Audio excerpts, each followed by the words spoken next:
विष्णुपाद परमहंस परिव्राजकाचार्य स्तोत्र शत श्री श्रीमद्भय चरणारविंद भक्ति वेदांत स्वामी श्रील प्रभुपाद जय ओम विष्णुपाद परमहंस परिव्राजकाचार्य स्तोत्र शत श्री श्रीमद्भय चरणारविंद भक्ति वेदांत भक्ति सिद्धांत सरस्वती गोस्वामी श्रील प्रभुपाद ठाकुर की जय। अनंत कोटि वैष्णव वृंद की जय। नामाचार्य श्री हरिदास ठाकुर की जय। प्रेम से कहो जय श्री कृष्ण चैतन्य प्रभु नित्यानंद श्री अद्वैत गदाधर शिवासादि गौर भक्त वृंद की जय। समवेत गौर भक्त वृंद की जय। निताई गौर प्रेमानंदे।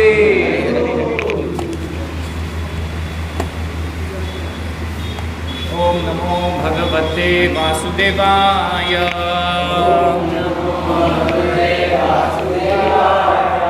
ओम नमो भगवते वासुदेवाय। ओम नमो भगवते वासुदेवाय।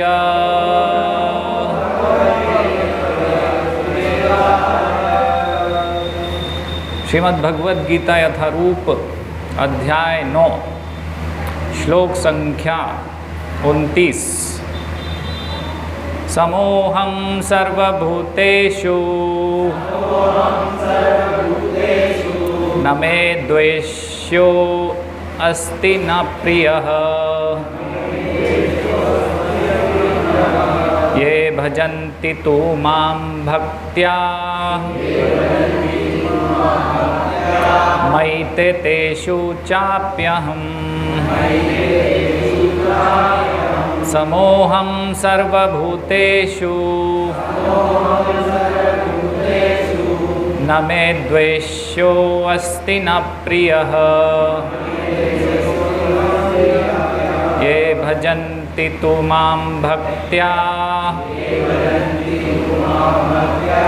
मयि ते तेषु चाप्यहम्। समोहं सर्वभूतेषु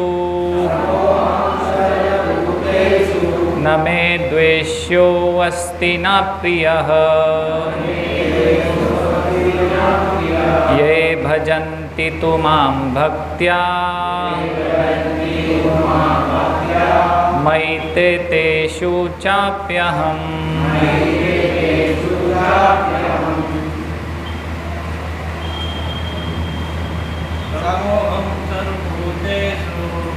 समोहं सर्वभूतेषु न मे द्वेष्यो अस्ति न प्रियः। ये भजन्ति तु मां भक्त्या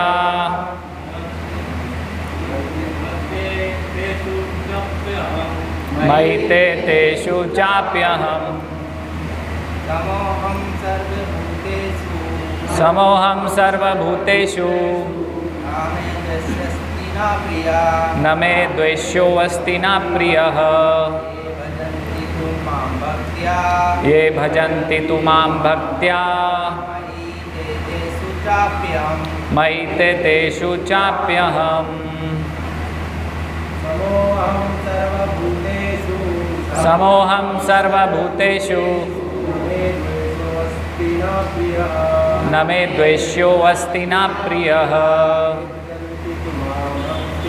ये भजन्ति तु मां भक्त्या मयि ते तेषु चाप्यहम्। समोहं सर्वभूतेषु न मे द्वेष्यो अस्ति न प्रियः। ये भजन्ति तु मां भक्त्या मयि ते तेषु चाप्यहम्। समोहं सर्वभूतेषु न मे द्वेष्यो अस्ति न प्रियः। ये भजन्ति तु मां भक्त्या मयि ते तेषु चाप्यहम्। माताएं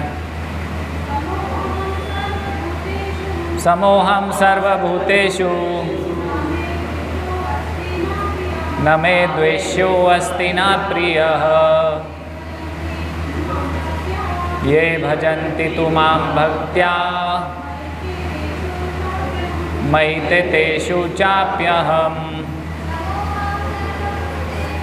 समोऽहं सर्वभूतेषु न मे द्वेष्योऽस्ति न प्रियः ये भजन्ति तु मां भक्त्या मयि ते तेषु चाप्यहम्।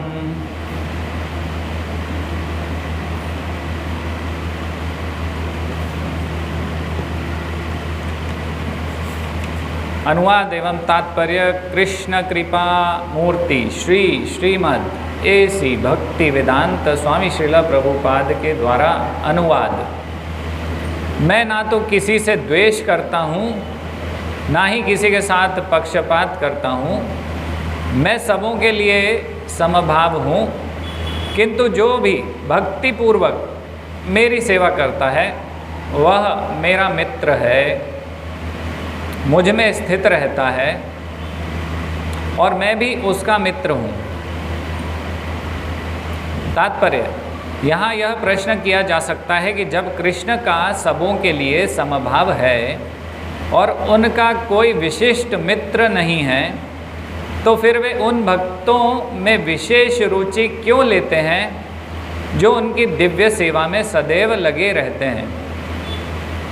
ये दोनों कूलर बंद कर दीजिए, इससे श्रवण ठीक से नहीं हो पाएगा। थोड़ी तपस्या करें, उसका आध्यात्मिक लाभ होगा।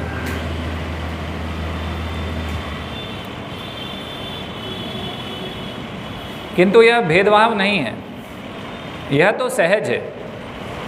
इस जगत में हो सकता है कि कोई व्यक्ति अत्यंत उपकारी हो, किंतु तो भी वह अपनी संतानों में विशेष रुचि लेता है। भगवान का कहना है कि प्रत्येक जीव, चाहे वह जिस योनि का हो, उनका पुत्र है। अतः वे हर एक को जीवन की आवश्यक वस्तुएं प्रदान करते हैं। वे उस बादल के सदृश हैं जो सबों के ऊपर जल वृष्टि करता है, चाहे यह वृष्टि चट्टान पर हो या स्थल पर या जल में हो। किंतु भगवान अपने भक्तों का विशेष ध्यान रखते हैं। ऐसे ही भक्तों का यहाँ उल्लेख हुआ है, वे सदैव कृष्ण भावनामृत में रहते हैं, फलतः वे निरंतर कृष्ण में लीन रहते हैं। कृष्ण भावनामृत शब्द ही बताता है कि जो लोग ऐसे भावनामृत में रहते हैं वे सजीव आध्यात्मवादी हैं और उन्हीं में स्थित हैं। भगवान यहाँ स्पष्ट रूप से कहते हैं मयि ते, अर्थात वे मुझ में हैं, फलतः भगवान भी उनमें हैं। इससे ये यथा माम प्रपद्यन्ते तांस्तथैव भजाम्यहम की भी व्याख्या हो जाती है। जो भी मेरी शरण में आ जाता है उसकी मैं उसी रूप में रखवाली करता हूँ। यह दिव्य आदान प्रदान भाव विद्यमान रहता है, क्योंकि भक्त तथा भगवान दोनों सचेतन हैं। जब हीरे को सोने की अंगूठी में जड़ दिया जाता है तो वह अत्यंत सुंदर लगता है। इससे सोने की महिमा बढ़ती है, किंतु साथ ही हीरे की महिमा बढ़ती है। भगवान तथा जीव निरंतर चमकते रहते हैं और जब कोई जीव भगवान की सेवा में प्रवृत्त होता है तो वह सोने की भांति दिखता है। भगवान हीरे के समान है, अतः यह संयोग अति उत्तम है होता है। शुद्ध अवस्था में जीव भक्त कहलाते हैं। परमेश्वर अपने भक्तों के भी भक्त बन जाते हैं। यदि भगवान तथा भक्त में आदान प्रदान का भाव न रहे तो सगुणवादी दर्शन ही ना रहे। मायावादी दर्शन में परमेश्वर तथा जीव के मध्य ऐसा आदान प्रदान का भाव नहीं मिलता, किंतु सगुणवादी दर्शन में ऐसा होता है। प्रायः यह दृष्टांत दिया जाता है कि भगवान कल्प वृक्ष के समान हैं और मनुष्य इस वृक्ष से जो भी मांगता है भगवान उसकी पूर्ति करते हैं। किंतु यहाँ पर जो व्याख्या दी गई है वह अधिक पूर्ण है। यहाँ पर भगवान को भक्त का पक्ष लेने वाला कहा गया है। यह भक्त के प्रति भगवान की विशेष कृपा की अभिव्यक्ति है। भगवान के आदान प्रदान भाव को कर्म के नियम के अंतर्गत नहीं मानना चाहिए। यह तो उस दिव्य अवस्था से संबंधित रहता है जिसमें भगवान तथा उनके भक्त कर्म करते हैं। भगवत भक्ति इस जगत का कार्य नहीं है, यह तो उस आध्यात्म जगत का अंश है जहाँ शाश्वत आनंद तथा ज्ञान का प्राधान्य रहता है। ओम अज्ञानतिमिरन्धस्य ज्ञानाञ्जनशलाकया चक्षुरुन्मीलितं येन तस्मै श्रीगुरवे नमः। श्रीचैतन्यमनोभीष्टं स्थापितं येन भूतले स्वयं रूपकदा मह्यं ददाति स्वपदान्तिकं। वन्देऽहं श्रीगुरो श्रीयुतपदकमलं श्रीगुरून् वैष्णवांश्च। श्रीरूपं साग्रजातं सगण रघुनाथान्वितं तं सजीवं साद्वैतं सावधूतं परिजनसहितं कृष्णचैतन्यदेवं श्रीराधा कृष्णपादान सगण ललिता श्रीविशाखान्वितांश्च। नमो ओं विष्णुपादाय कृष्णपृष्ठाय भूतले श्रीमते भक्ति विकास स्वामिनेति नामिने। नमः ओं विष्णुपादाय कृष्णपृष्ठाय भूतले श्रीमते भक्तिवेदांत स्वामिनेति नामिने। नमस्ते सारस्वते देवे गौरवाणी प्रचारिणे निर्विशेष शून्यवादी पाश्चात्य देश तारिणे। जय श्री कृष्ण चैतन्य प्रभु नित्यानंद श्री अद्वैत गदाधर श्रीवासादि गौर भक्तवृंद। हरे कृष्णा कृष्णा कृष्णा हरे हरे, हरे राम राम राम हरे हरे। तो आज का जो श्लोक है उसके पहले हम पिछले श्लोक का थोड़ा रिवीजन करेंगे। अपने अपने मोबाइल चेक कर लीजिए, सभी भक्त साइलेंट हैं या स्विच ऑफ है तो ठीक रहेगा, नहीं तो डिस्टर्ब हो सकता है अन्य भक्तों को।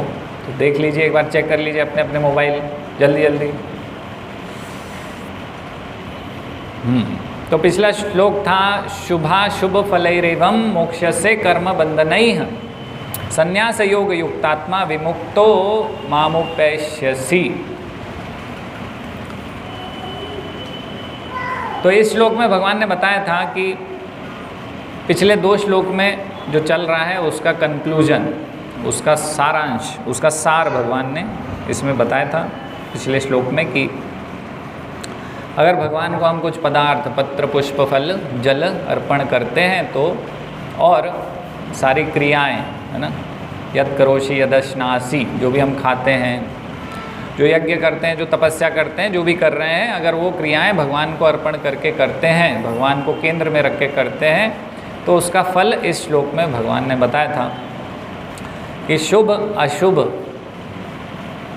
मोक्ष से कर्म बंधन है। तो कुछ भी शुभ कार्य करते हैं, हम पुण्य कार्य करते हैं या पाप कार्य करते हैं, अच्छे कर्म करते हैं, बुरे कर्म करते हैं, उसका हमें फल लगता है और उससे क्या होता है, कर्म बंधन उत्पन्न होता है। तो अगर हम सारे क्रियाएं भगवान को अर्पण करके कर रहे हैं तो वो अकर्म के अंतर्गत आएगा।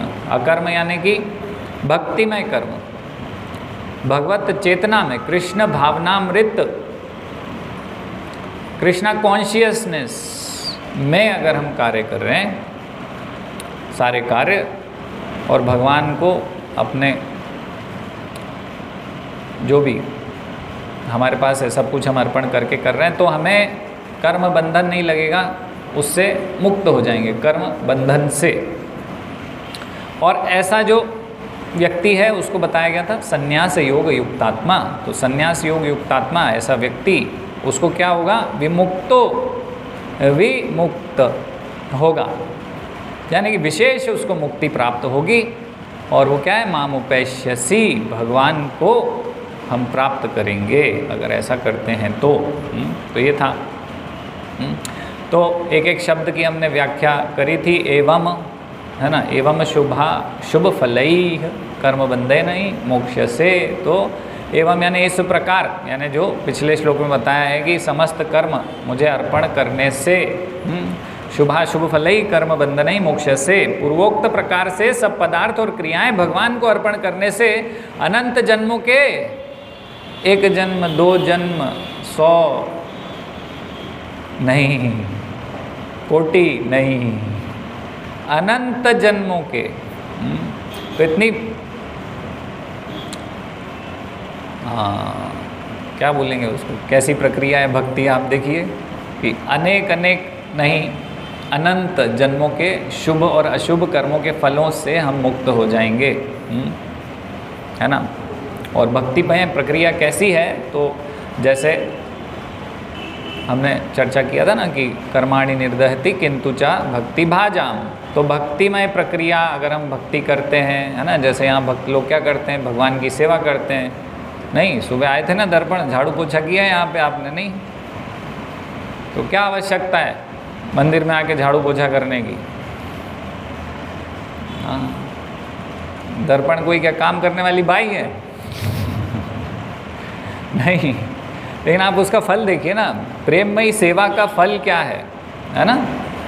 तो अगर हम ऐसे कर्म करते हैं, है ना, तो जप करते हैं भगवान के नाम का, संकीर्तन करते हैं, भगवान की सेवा करते हैं, है ना। अभी रथ यात्रा होने वाली है ना, तो रथ यात्रा में बहुत सारे भक्त बहुत सारी सेवाएं करेंगे। नहीं, कोई माला बनाएगा,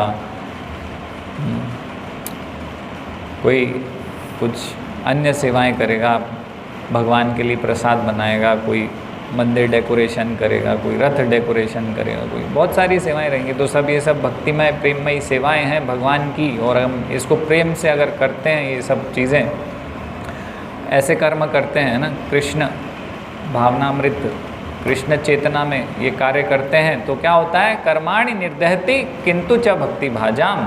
तो अनेक अनेक अनंत कोटि के जन्मों के जो हमारे कर्म के फल हैं, अच्छे कर्म बुरे कर्म, हमें तो पता ही नहीं है कि हम हम जो कर्म कर रहे हैं वो किस कैटेगरी में आता है, हमें नहीं पता है ना। हम ज़्यादा सोचते नहीं हैं जो करते हैं उसके बारे में, बस जिए जा रहे हैं, चले जा रहे हैं, बस करते जा रहे हैं। लेकिन हर एक छोटी से छोटी क्रिया का हमारे ऊपर कर्म का फल लगता जा रहा है। अच्छे कर्म का भी फल भोगना पड़ता है और बुरे कर्म का फल भी भोगना पड़ता है। और अच्छे कर्म करने पर भी और बुरे कर्म करने पर भी हमें जन्म लेना पड़ता है। जन्म मृत्यु का चक्र अच्छे कर्म करने से भी नहीं छूटता है ना। तो ये जन्म मृत्यु के चक्र में हम लगातार पड़े रहते हैं। लेकिन अगर हम भक्तिमय चेतना में सारे कार्य करते हैं, है ना, तो फिर क्या होगा, जो हमारे कर्म के फल हैं वो निर्दहति यानी उनका दहन हो जाएगा। जैसे रावण का पुतला जलाते हैं, तो हमने क्या उदाहरण लिया था, हाँ, अगर मुक्त होना है तो फिर हमारे ऊपर कर्म फल नहीं होने चाहिए, ना पुण्य कर्म के फल होने चाहिए, ना पाप कर्म के फल होने चाहिए। हमें इन सब चीज़ों से उऋण होना चाहिए, कोई लोड नहीं होना चाहिए हमारे सिर पे, है ना। ना हमें किसी से इंटरेस्ट लेना होता है, ना किसी को इंटरेस्ट देना है। ऐसी स्थिति होनी चाहिए हमारी, अगर हमें मुक्त होना है तो। ना हमारे ऊपर पाप कर्म के फल होने चाहिए, ना ही पुण्य कर्म के फल होने चाहिए। उस स्थिति को बोलते हैं मुक्त अवस्था। ना सर पे पाप का बोझ है, ना ही पुण्य का कोई टोकरी है, फ्री है, एकदम मुक्त है, कोई चिंता नहीं, है ना, ऐसी स्थिति। तो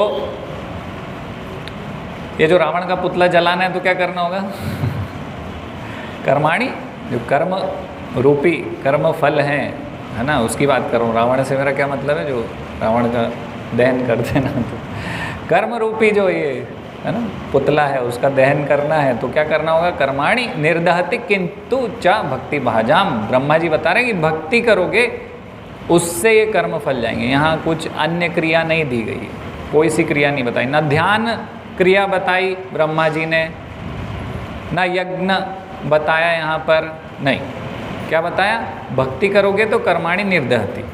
आपके जो कर्म फल हैं अनंत कोटि जन्म के जो आपके ऊपर हैं वो सब जल जाएंगे, खत्म हो जाएंगे, भस्म हो जाएंगे। आप मुक्त अवस्था पे उस स्थिति पे पहुंच जाओगे, है ना, शुद्ध भक्ति करने पर। कैसी भक्ति, शुद्ध भक्ति की बात हो रही है यहाँ पर, है ना। अन्याभिलाषिता शून्यम सर्वोपाधि विनिर्मुक्तम तत्परत्वेन निर्मलम, है ना। तो सारी उपाधियों से मुक्त होना, है ना, वैसी शुद्ध भक्ति, है ना। मैं ये हूँ, मैं वो हूँ, कुछ नहीं, है ना। सारी उपाधियों से मुक्त होना, सारी अभिलाषाओं से मुक्त होना।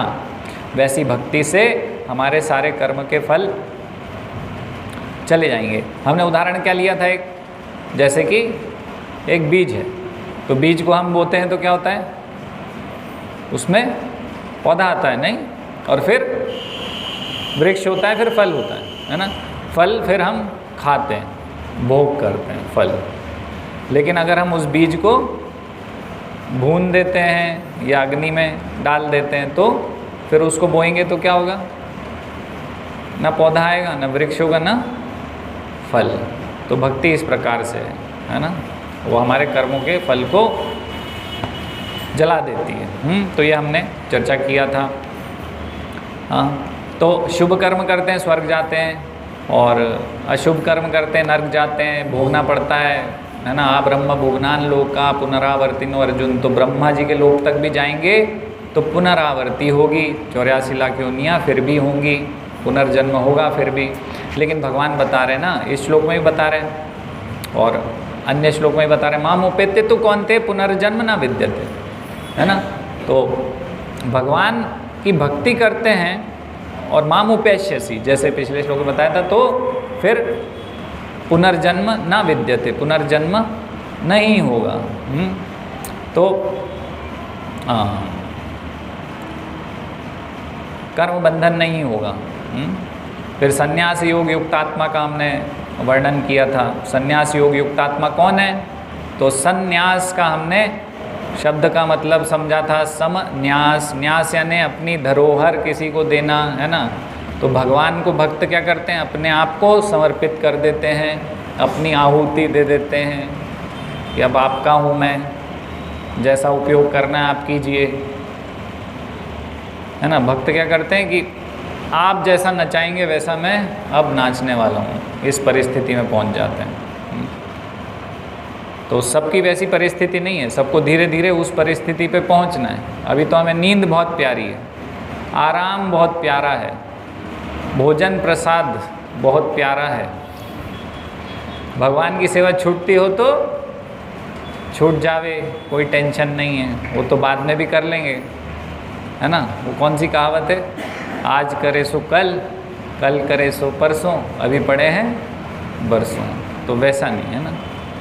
तो फिर टाइम पे मंदिर आना, टाइम पे सेवा करना, सब वैसा है ना, वैसी भक्ति की बात हो रही है ना। तो संन्यास यानी अपनी धरोहर, अपना सब कुछ भगवान को अर्पण कर देना, और सम यानी बहुत अच्छे से, है ना। ये हमने चर्चा किया था, संन्यास का अर्थ ये हुआ, है ना, अपने आप को सब कुछ अपना भगवान को अर्पण कर देना, वो बोलते हैं संन्यास।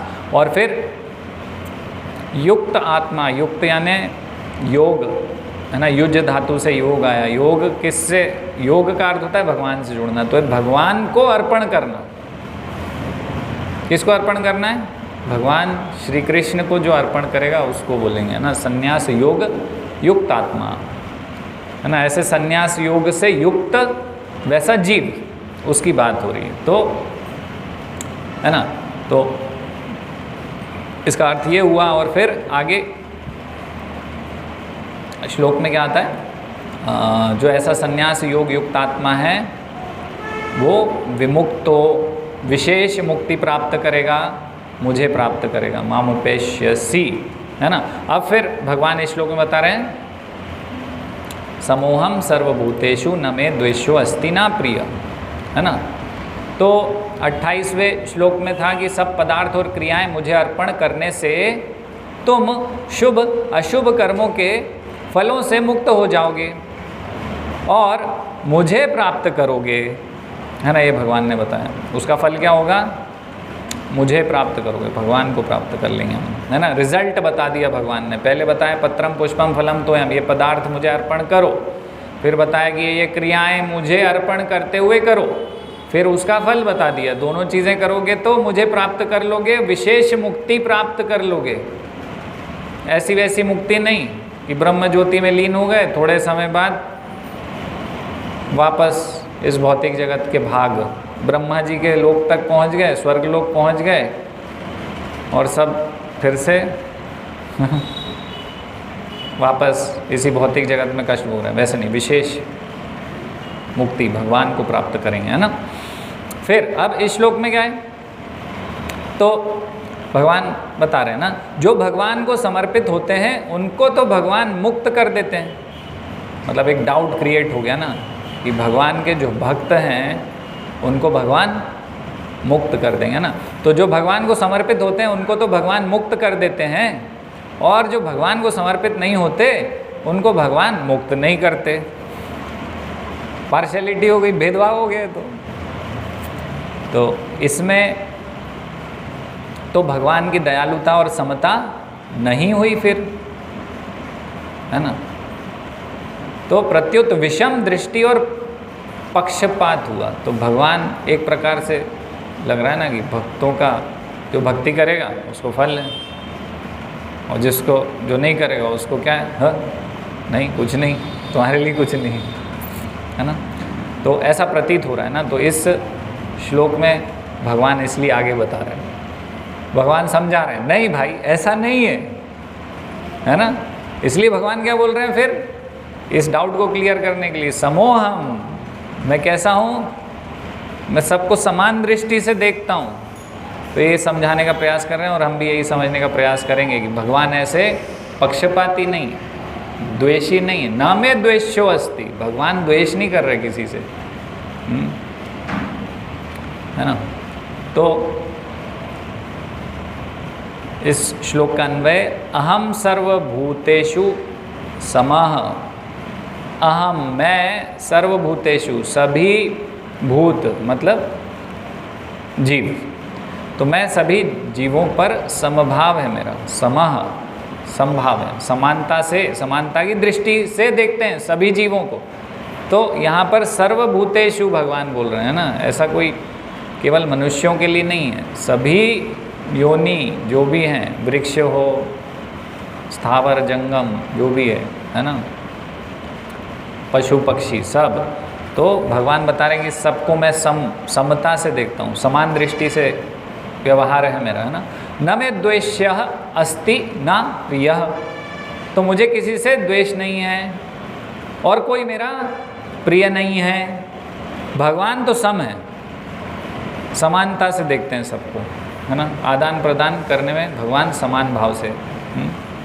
तो लेकिन तू लगा हुआ है, परंतु, है ना, ये भक्त्या माम भजन्ति, लेकिन जो भक्त मेरा भजन करते हैं, भक्ति करते हैं मेरी, ते मई, है ना, मैं उनमें हूँ, चा अहम अपि तेषु, मतलब वे मुझ में हैं और मैं उनमें हूँ। जो भक्ति करेगा मैं उनमें हूँ और वो मुझ में हैं। इतनी घनिष्ठता भगवान बता रहे हैं भक्ति की, है ना, भक्ति जो करेगा उसके लिए, उसके प्रति। तो अहम सर्वभूतेषु समः, मैं सभी जीवों के प्रति समान हूँ। तो भगवान अन्यत्र 5:29 में बता रहे हैं, भोक्तारम यज्ञ तपसाम सर्वलोक महेश्वरम सुहृदम सर्वभूतानाम ज्ञात्वा माम शांति मृच्छति। तो भगवान बता रहे हैं मैं सबका सुहृद हूँ, सुहृदम सर्वभूतानाम। तो सुहृद यानी कि हमने पहले भी चर्चा किया कि बिना कारण के किसी का हित करने वाला, उसको बोलते हैं सुहृद। तो भगवान बता रहे हैं कि सारे जीवों का मैं सुहृद हूँ। तो क्यों है भगवान सुहृद? क्योंकि भगवान पहले बताए, है ना, तो भगवान ने बताया कि सर्वयोनिषु कौन्तेय मूर्तय संभवन्ति या तासाम ब्रह्म महद्दो निरहम बीज प्रद पिता, अहम बीज प्रद पिता। भगवान कौन है? पिता हैं सभी योनियों के, तो पिता हैं, है ना, जो भी जीव हैं सभी जीवों के पिता हैं। तो इसलिए भगवान कैसे हैं? सबके प्रति सुहृद हैं, सबका हित चाहने वाले हैं। कोई भी हो, कोई पापी हो, कोई पुण्यात्मा हो, सबका हित चाहने वाले हैं, क्योंकि सबके पिता हैं भगवान, इसलिए, है ना। और हम सब भगवान की संतान हैं। भगवान बता रहे हैं ना, ममे वांशो जीवलोके जीवभूत सनातन। तो भगवान हमारा संबंध क्या है? भगवान पिता हैं, हम भगवान के अंश होने के कारण ममे वांश, मेरे अंश हैं सारे जीव, है ना, भगवान बता रहे हैं। तो हम अंश हैं, इसलिए भगवान के अंश होने के कारण, भगवान हमारे पिता होने के कारण भगवान ऐसे ही हमारे ऊपर कृपा करते हैं। भगवान समभाव रखते हैं सभी जीवों के ऊपर, है ना। तो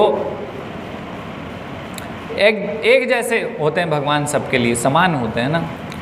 जैसे एक पिता के अगर बहुत सारे पुत्र हैं, आजकल तो नहीं होते लेकिन पहले होते थे, है ना, तो वो फिर समभाव रखते थे सब पे, नहीं? इसी प्रकार से भगवान भी समभाव रखते हैं। अहम सर्वभूतेषु समः। तो इसका एक और अर्थ है कि भगवान का जो नाम है, तो भगवान का नाम भी सभी के प्रति समान होता है, नहीं? भगवान का नाम कोई पापी ले तो उसको फल नहीं मिलेगा? मिलेगा। और कोई पुण्य आत्मा है भगवान का नाम लेता है, कोई साधु है तो उसको भी। इसलिए भगवान का नाम भी, भगवान जैसे ही गुण हैं उसमें भी, तो भगवान का नाम भी सभी के प्रति समान होता है ना। जैसे कि भागवतम में भगवान के नाम की तुलना अग्नि के साथ की गई है ना। कौन सा श्लोक है? अज्ञानाद अथवा ज्ञानाद उत्तम श्लोक नाम यत संकीर्तित मगहम पुंसो देहे धो यथा नलः। तो यहाँ पर बता रहे हैं कि भगवान का नाम किस प्रकार से है, अग्नि के समान है। तो जो भी भगवान का नाम लेता है ना, वो ज्ञान से ले अज्ञान से ले, किसी भी प्रकार से ले, किसी को भगवान के नाम की महिमा पता है या नहीं पता है ना। जैसे भगवान का नाम जो शुद्ध रूप से लेता है, तो एक बार भी भगवान का नाम कोई ले अच्छे से तो शुद्ध रूप से, तो पूर्ण रूप से शुद्ध हो सकता है। और मुक्त अवस्था कोई प्राप्त कर सकता है, लेकिन उस स्थिति में होना चाहिए वो कि पूर्ण रूप से शुद्ध रूप से भगवान का नाम ले रहा हूँ। और करोड़ों करोड़ों अश्वमेध यज्ञ से भी तुलना की जाए तो भगवान का एक बार जो शुद्ध नाम लिया है, तो उससे भी मतलब तुलना करना कि भाई करोड़ों अश्वमेध यज्ञ के बराबर है भगवान का एक बार शुद्ध नाम लेना, तो वो भी तुलना करना भी मूर्खता है। इतना बड़ा भगवान के नाम का फल है ना, आध्यात्मिक लाभ है उसका। तो कोई ज्ञान से ले भगवान का नाम या अज्ञान से ले भगवान का नाम कीर्तन करता है, तो फिर भी उसके ऊपर ज़रूर उसका असर होता है, उसका लाभ उसे ज़रूर मिलता है, आध्यात्मिक लाभ। उसको जो पहले उसकी स्थिति थी उससे और शुद्ध होता है व्यक्ति। जैसे कि बता रहे ना अग्नि, तो अग्नि में अगर हम लकड़ी डालें, कोई से भी लकड़ी डालें, आम की डालें, जो भी डालें, तो वो क्या होगी, है ना, तो लकड़ी को जला देगी अग्नि, है ना, देखेगी नहीं कि किस प्रकार की लकड़ी है। तो इसी प्रकार से भगवान के नाम रूपी अग्नि, कोई भी व्यक्ति अगर भगवान का नाम लेता है तो उसके पापों को नाश कर देती है। तो अग्नि के समान है, वो देखेगी नहीं अग्नि कि किस प्रकार की लकड़ी है ना। जैसे कि कोई अगर ज्ञान से अग्नि को स्पर्श करे, कोई बड़ा व्यक्ति है गलती से अग्नि में हाथ चला गया तो उसका हाथ भी जलने वाला है। और अज्ञान से एक छोटा बच्चा है, वो भी अग्नि में हाथ अगर डाल देता है तो क्या होगा, अज्ञान से, तो भी उसका हाथ जलेगा। इसी प्रकार से भगवान का नाम कोई भी ज्ञान से ले अज्ञान से ले, उसके पाप नष्ट होंगे, वो शुद्ध होने वाला है। तो इस प्रकार से भगवान का नाम भी सबको समान रूप से ही फल प्रदान करने वाला है ना। वो भी समोहम है भगवान का नाम भी। भगवान बोल रहे हैं न मे द्वेष्यो अस्ति ना प्रियः। तो पुण्यात्मा हो और पापात्मा हो, दोनों होने पर भी जीव भगवान के राग द्वेष के विषय नहीं है। भगवान किसी से, पापात्मा से भगवान उसको नफरत करते हैं, ऐसा नहीं है। और पुण्यात्मा है तो बहुत प्रिय है, ऐसा नहीं है। भगवान के राग द्वेष के विषय नहीं है कोई पुण्यात्मा और पापात्मा। हाँ, यहाँ तक कि अगर हम देखेंगे तो अभी जैसे हम चर्चा कर रहे हैं, जो पंच महाभूत हैं, जल है, तो ऐसा तो नहीं है कि बारिश होगी तो पापी के ऊपर नहीं होगी, है ना, या जिस एरिया में पाप होता है वहाँ पे नहीं होगी बारिश, सब जगह होती। पहाड़ों में भी बारिश होती है, नदी पे भी, समुद्र पे भी, सब जगह। तो भगवान के बनाए हुए पंच महाभूत पदार्थ भी द्वेष नहीं करते, तो भगवान क्यों करेंगे, नर्मदा जी का जल ऐसा थोड़ी कि पापी है वो गया पीने तो वो जल वहाँ से अंतर ध्यान हो गया, है ना, उसको भी प्राप्त होता है। कोई पापी है उसको भी अग्नि मिलती है ना भोजन पकाने के लिए, गैस सिलेंडर उसमें अग्नि, वो भी अग्नि का उपयोग करता है। और कोई पुण्यात्मा भी, तो भगवान के बनाए हुए इस प्रकार से ये जो पदार्थ हैं वो भी भेदभाव नहीं करते, तो भगवान क्यों करेंगे? नहीं। तो भगवान के रचे हुए पृथ्वी, जल, अग्नि, वायु और आकाश, ये भौतिक पदार्थ भी प्राणियों के अच्छे बुरे आचरणों तथा भावों को लेकर राग द्वेष पूर्वक विषमता नहीं करते, प्रत्युत सबको समान रीति से देते हैं। फिर प्राणी अपने अच्छे बुरे आचरणों को लेकर भगवान के राग द्वेष के विषय में कैसे, मतलब कोई जीव कैसे भगवान का राग द्वेष का विषय बन सकता है? अर्थात नहीं है, है ना, नहीं बन सकता। तो उदाहरण है, क्या उदाहरण है? न मैं द्वेष्वास्ति ना प्रिय। मान लीजिए कि मैं गिर पड़ा, एक्सीडेंट हो गया, कुछ भी हो गया, मेरा हाथ फ्रैक्चर हो गया। अभी हाथ क्या है, मान लीजिए फ्रैक्चर हो गया तो वो दर्द कर रहा है, उसमें कहीं ऑपरेशन होगा, कुछ होगा, है ना, किसी काम का नहीं रहा। पहले तो मैं इससे कुछ चीज़ें उठा लेता था, खा लेता था, कुछ भी उपयोग कर लेता था, गाड़ी चला लेता। अभी ये उपयोग का नहीं है, उल्टा मुझे क्या कर रहा है, दर्द कर रहा है। एक हाथ मेरा ठीक है, पूरा बढ़िया है, उससे मैं सारे कार्य कर रहा हूँ। तो इस परिस्थिति की बात हो रही है। तो किसी व्यक्ति के एक हाथ में पीड़ा हो रही है, वह हाथ शरीर के किसी काम में नहीं आता। दर्द होने से रात में नींद भी नहीं आ रही है, हाँ, काम करने में बाधा डालता है, और दूसरा हाथ सब प्रकार से शरीर के काम आता है।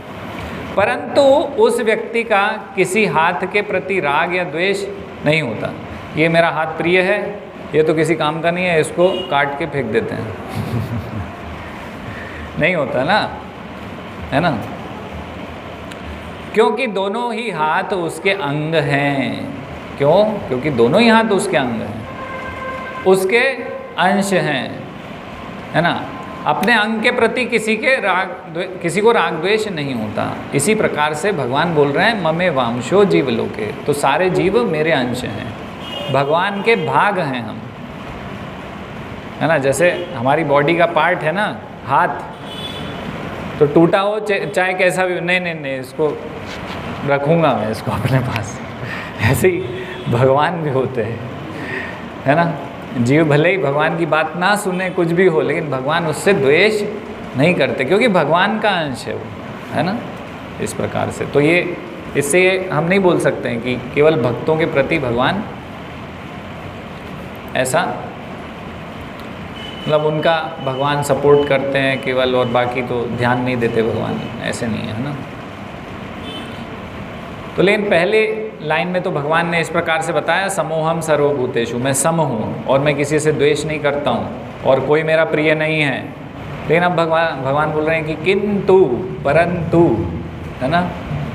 तो प्रकरण भेद हमने एक और बार चर्चा किया था, जैसे कि भाई हम घर में प्रसाद ले रहे हैं, नहीं तो पत्नी ने प्रसाद बनाया, उसको बोल रहे हैं हाँ बहुत बढ़िया, दाल बहुत अच्छी थी, बहुत बढ़िया, पराठे बहुत बढ़िया बनाए सब्जी बढ़िया, एक नंबर। फिर बोल रहे हैं लेकिन, किंतु चावल कच्चे हैं। तो भगवान वही बता रहे हैं, मैं सम हूँ, मैं द्वेष नहीं करता, कोई मेरा प्रिय नहीं है, लेकिन परंतु अभी कुछ बाकी है। तो भगवान फिर आगे बता रहे हैं, ये भक्त्या माम भजन्ति ते मयि च अहम अपि तेषु। क्या बता रहे हैं भगवान? परंतु जो भक्ति पूर्वक मेरा भजन करते हैं वे मेरे में हैं और मैं उनमें हूँ। हाँ, अब देखो, अब दोनों चीज़ें, भगवान इधर भी हैं, चित्त भी मेरी, पट भी मेरी भगवान दोनों चीज़ें बताते हैं। हाँ, तो इसको समझने का प्रयास करेंगे।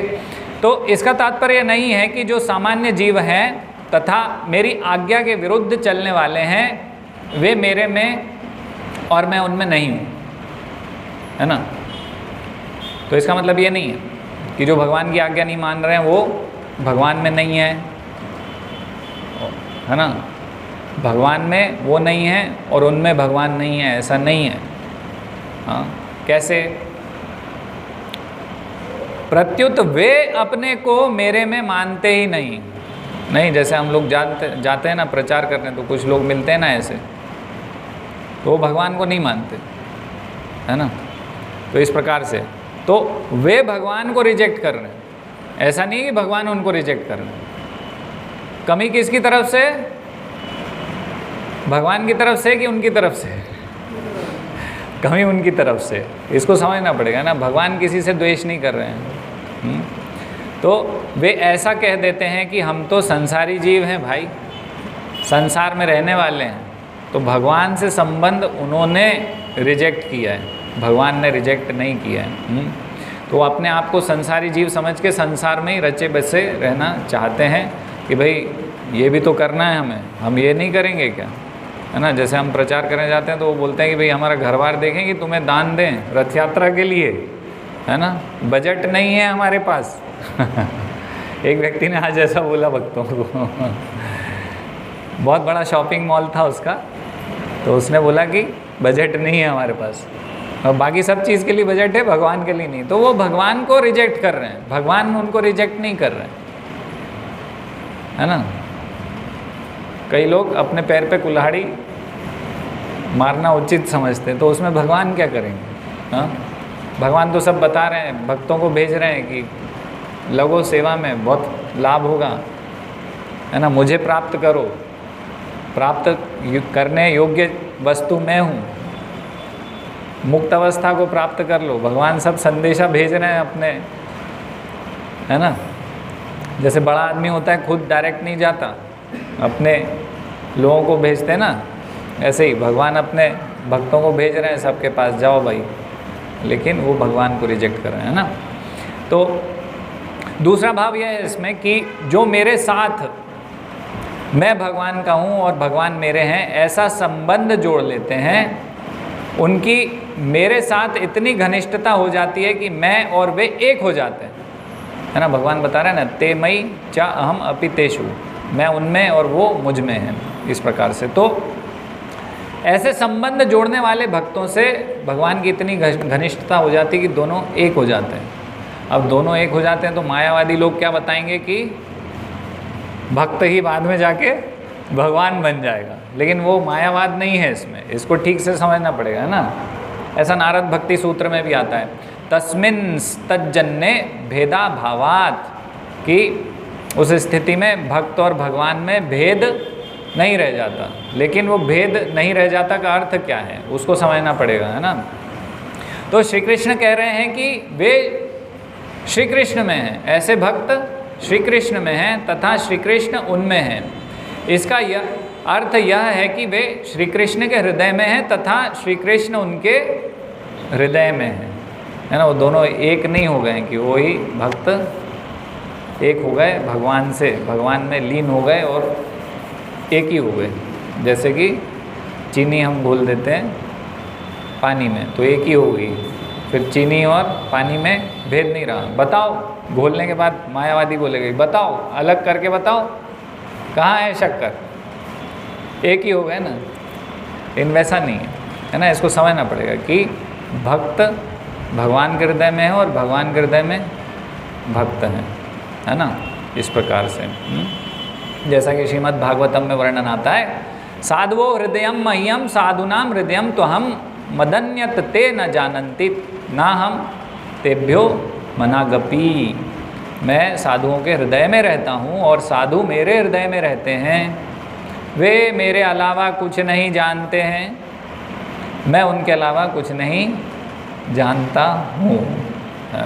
तो इस प्रकार से है वो कि भगवान और भक्त एक हो गए का अर्थ क्या है कि एक दूसरे के हृदय में रहते हैं, है ना। तो दोनों पंक्तियों में विरोधाभास है ना। तो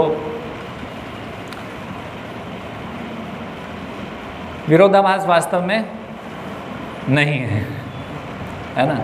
एक जगह लग रहा है कि भगवान तो राग और द्वेष कर रहे हैं, है ना। दूसरी लाइन में भगवान यही तो बोल रहे हैं कि भगवान भक्तों के प्रति ज़्यादा, भक्तों से ज़्यादा क्लोज है, घनिष्ठता है भगवान की, है ना। तो अन्य लोगों पर नहीं है। तो यहाँ पर श्री कृष्ण कह रहे हैं कि जो लोग श्री कृष्ण का भक्तिपूर्वक भजन करते हैं वे श्री कृष्ण को प्रिय हैं तथा श्री कृष्ण उन्हें प्रिय हैं। तो इसमें कोई पक्षपात की बात नहीं है। यदि कोई श्री कृष्ण का प्रिय बनना चाहता है तो उसके लिए श्री कृष्ण की ओर से भक्ति का द्वार खुला है।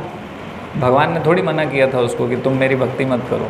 भगवान तो बोल रहे हैं कि तुम भी करो, है ना। भगवान सबको बोल रहे हैं कि सर्वधर्मान परित्यज्य मामेकम शरणम व्रज, कि मेरी शरण ग्रहण करो, है ना, मेरे भक्त बनो। ऐसा भगवान बोले, मन मना मद भक्तो मध्याजी माम नमस्कुरु, तो मेरे भक्त बनो। भगवान तो सबको, भगवान के द्वार खुले हैं सबके लिए। सबको बोला भगवान ने कि मेरे पास आओ, मेरी पूजा करो, है ना। अभी पिछले श्लोकों में भगवान बता रहे हैं कैसे करना है प्रक्रिया। तो भगवान के द्वार सबके लिए खुले हैं, लेकिन उन्होंने भगवान के लिए द्वार बंद किए हुए हैं। तो यहाँ इस श्लोक में भगवान बोल रहे हैं ये भजन्ति तु माम भक्त्या, है ना। तो ये का अर्थ क्या है? ये यानी कि जो कोई भी, जो भी जीव हो, है ना। ऐसा नहीं बोला भगवान ने कि वो वर्ण पर आधारित है कि आश्रम पर आधारित है, कि कोई सन्यासी भजन करेगा तो, है ना, नहीं। कोई ब्रह्मचारी होगा वो करेगा तो नहीं, कोई ब्राह्मण करेगा तो, कोई भी, केवल ये वर्ण और आश्रम की बात नहीं है कि जहाँ पर सन्यासी, ब्रह्मचारी, गृहस्थ, वानप्रस्थ, है ना, या फिर ब्राह्मण, क्षत्रिय, वैश्य, शूद्र, केवल उसकी बात नहीं है। भगवान ने तो सबके लिए द्वार खोल दिए, कोई भी जीव कर सकता है ना, और भगवान का प्रिय बन सकता है। प्रयास की कमी है, लेकिन जीवों के प्रयास में कमी है भगवान के लिए। तो भगवान यहाँ ये भजन्ति बोल रहे हैं ना, तो ये सर्वनाम पद दिया है ना। तो जिसका तात्पर्य है कि मनुष्य किसी भी देश के हों, किसी भी वेश में हों, किसी भी अवस्था के हों, किसी भी संप्रदाय के हों, किसी भी वर्ण के हों, किसी भी आश्रम के हों, कैसी ही योग्यता वाले हों, वो अगर भक्तिपूर्वक मेरा भजन करते हैं तो वे मेरे में और मैं उनमें हूँ। अगर भगवान यहाँ किसी वर्ण, आश्रम, संप्रदाय, जाति आदि को लेकर कहते तब तो भगवान में मतलब पक्षपात होना सिद्ध हो जाता कि यहाँ भगवान तो पक्षपाती हैं। लेकिन भगवान बोल रहे हैं ये जो भी करेगा, है ना। परंतु भगवान ने ये पद से सबको भजन करने की और मैं भगवान में हूँ और भगवान मेरे में हैं इसका अनुभव करने की पूरी स्वतंत्रता दे रखी है ना। तो सभी जीवों को ही भगवान ने स्वतंत्रता दी है कि आप मेरी भक्ति करें, लेकिन कोई उसको, भगवान के संदेश को, भगवान की दी हुई स्वतंत्रता का सदुपयोग कर रहा है और कोई सदुपयोग नहीं कर रहा है। तो ये उस जीव के ऊपर निर्भर है ना। भगवान पार्शियल नहीं है, भगवान भेदभाव नहीं कर रहे हैं, है ना।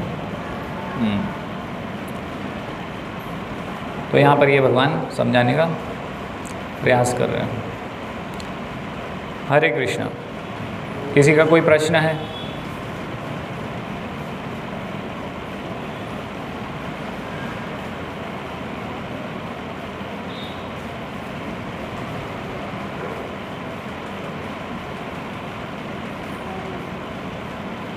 श्रील प्रभुपाद की जय, भगवद गीता यथारूप की जय।